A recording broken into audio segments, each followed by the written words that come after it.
Agnipath crisis is getting deeper day by day. From violence to protest, the youth of the country is expressing its anger, often with violence. Meanwhile, the Indian Army has published its announcement for this service. They have announced their recruiting program and has laid down the guidelines for the recruitment. The application process will start in July. This means that the government is serious about implementing this scheme despite the protests. But the way changes have been made in the past few days, it clearly shows that the government pushed this scheme without much thought. So to understand everything, we must understand where this anger is coming from, what is in this scheme and what are the major concerns. Under this Agnipath scheme, 40 to 50,000 soldiers will be recruited annually. This recruitment will be for 4 years, and after their service, these Agniveers would be discharged from their duties. Out of all, 25% of those who have completed their service will be allowed to join the forces for the permanent commission. This is the biggest point of contention.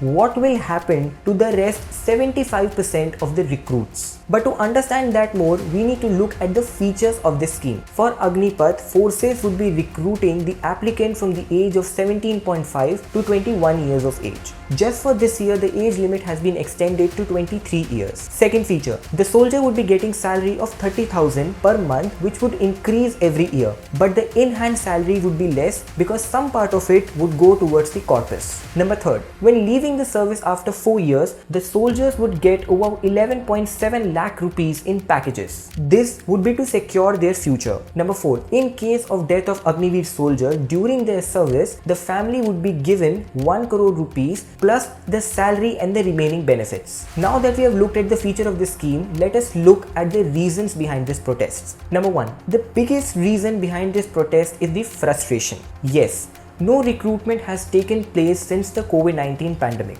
This has frustrated thousands of young individuals who wanted to join the forces. At the same time, they are also scared that because of their age, they would soon be ineligible to apply. Number two, the second biggest reason behind this protest is what would happen to the 75% of those who would not be recruited in the army after the completion of their 4 years of service. The central government has come up with certain solutions, and even state government has also announced special benefits for Agniveers after 4 years of their service. But this has not calmed down the protesters. The third biggest reason behind this protest is the lack of benefit after completion of their service. Not only there is a lack of job security, but there will be no pension or health benefits after Agniveer complete their service. This is especially disheartening for many of those aspirants who join the forces for financial benefit as well. These are the major concerns of the aspirants. At the same time, the civil society has also expressed its opposition towards the scheme. The biggest concern for them is that India will soon have thousands of soldiers who have undergone military training, but now at the young age they would be part of the civilian population. The second biggest concern for them is that this scheme would damage the reputation of the forces, and it would render this scheme as a short internship course. Now let us look at the government's point of view.